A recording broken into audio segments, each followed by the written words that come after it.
But what convinced me to close it eventually was I went on holiday and left some friends basically in charge of it, had it so it was redirected to their address, and they nearly had like a nervous breakdown because their entire house was full of these bizarre boxes.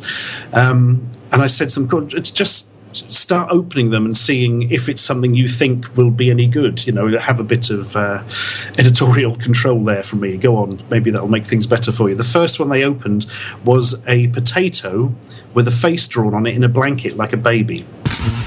And that freaked them out further.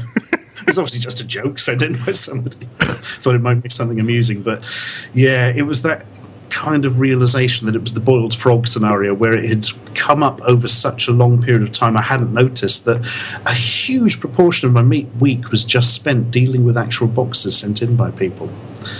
So it was a shame to close it because I did appreciate stuff sent in, but it was slowly destroying my life. And I realized that if I cut it dead as I did, I'd still have enough review items probably for 2 or 3 years.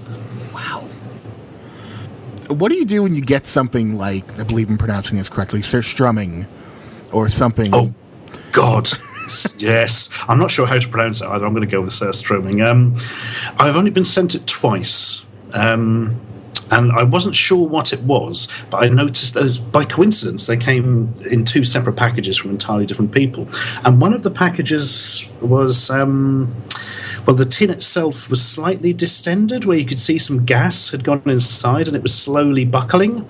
I thought, that's not good. And it made me look up what it was. And yeah, I'm sure the listeners will know the horror stories of this stuff, but like if you get some on a carpet, you effectively have to replace the carpet. The stench is so absolutely horrifying.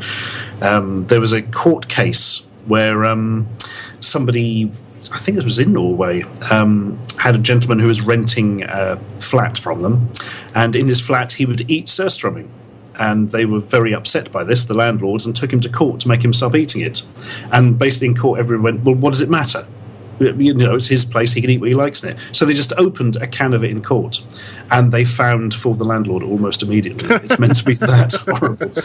But the problem is the gases build up inside them as well, and if you leave the tin for too long, it does distend and then tear, and then you get a high-pressure jet of stench juice flying out of the can. So I decided I would never get involved with that, and I asked people not to send it in. And do you know, they never did after I asked.